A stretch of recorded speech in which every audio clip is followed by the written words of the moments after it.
cutting yourself. I didn't see that part. Hey y'all, this is Straight Talk with Sissy coming at you. I want to talk about our baby's cutting. You know, I experienced a very similar situation as Jada here, as my daughter was older when she told me, that she had felt suicidal, that she was depressed, that she was cutting um, and causing self-harm. It was devastating because we do so much to protect our children, especially our girls. My girl, I guess I got to talk about me, because I am only a steward of my child. Okay, Dalia was supposed to be here. God prepared for her before she even got here. I won baby furniture on The Price is Right 2 weeks before I found out I was actually pregnant. You know what I'm saying? So uh, uh, her way was provided for before she even got here. I am only a steward. I am only here to guide her and direct her as I prayed about it and as I was instructed. So to hear that my daughter was so depressed that she didn't want to even be here no more, it was devastating. But as a mother, um, I understood that I did everything I could, right? I was doing everything that I could, that I knew to do. I kept her active, you know. I was so happy that she had told me, because I know she trusts me. So, of course, I asked her why. And she's like, I was really, really sad. And she don't even know why. Y'all, these babies' hormones be out the chain. And we do not live in a positive society. And they are exposed to the reality of the ugly truths of this world every day. I never had to worry about or see or think about or experience or witness any of the things that my daughter has had to go through.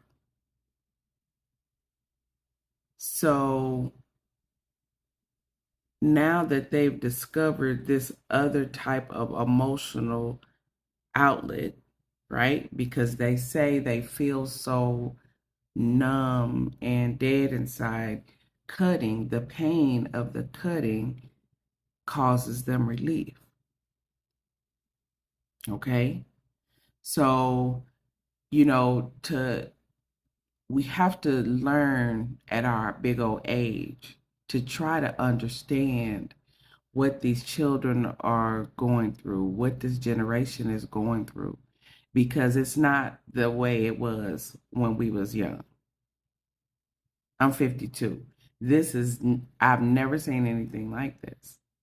But how can I help her be successful if I can't even bring myself to think of a different way, to think of it differently, right? And it's crazy because when she was 15, I was crying, honey. When I say I was crying, I was crying. Lord, I done fasted and I done prayed. Lord, I done did all of this. And she gonna be fail high school. She gonna because this one ain't never been a student. Did I say never? Did I say that I had her tested 3 times? Did I say that? I don't know if I said it or not. Okay. She ain't never been a student. So I'm just crying because I'm like, she gonna be homeless.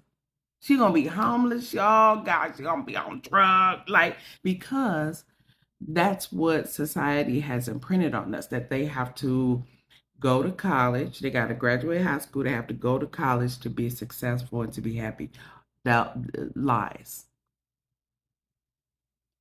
Lies. So guess what? I realized that what it really is we have to love them for who they are as people while they're going through this process. We have to acknowledge to them, I understand that you are going through something that you don't know how to maneuver real good right now. I understand that you are frustrated at absolutely everything you see and hear, but I understand that your brain is still developing. Okay? So we're going to have these boundaries here. This is what you can and cannot do, and we will discuss the rest. Develop a relationship with this crazy person in front of you.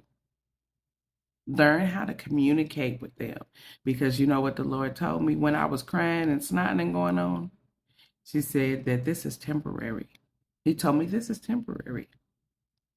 Her future is secured. My daughter at 20 is now she has a company. She does childcare. She's a childcare provider. And this is something that when she was 4 years old, she used to calm crying babies when she was 4. So this is what she's here to do. This is what she was designed to do. Okay? But baby, getting here. The path here was ridiculous, but we are so close. Because I had to sit down the expectations that I had developed in my head on how I thought that she was supposed to be. I had to look at her as an individual, recognize the strength in her character and who she was, and remember that I love her. Because when I tell you, you don't know who it is, you like, who are you? I did not birth you. Where's my daughter? When you go through that, it's easier to get to the other side because you still have a relationship that's intact. A lot of our relationships with our children break down in their teenage years, in their early 20s, because their brain is not fully developed. They have zero experience to make good decisions on. They're children. And their hormones is crazy. Now, when we start talking about perimenopause and menopause, women go to jail for stabbing folk when they're menopausal. Why would we think our children with undeveloped brains handle hormone changes like that any better? We have to do differently than what we've always done. This generation is different. And you know what the Lord also told me? She doesn't have to go to college to be successful and happy, because ultimately that's really what we want our children to be. Don't we want them to be happy in whatever they do, in whatever their strength is? Recognize what their strengths are. Empower them to move in their strengths. Remind them that you love them no matter how they behave, and that you're there for them, because they really are just, hormonally unstable, underdeveloped brain, insane. But we love them so much. So sit down and talk to your girls.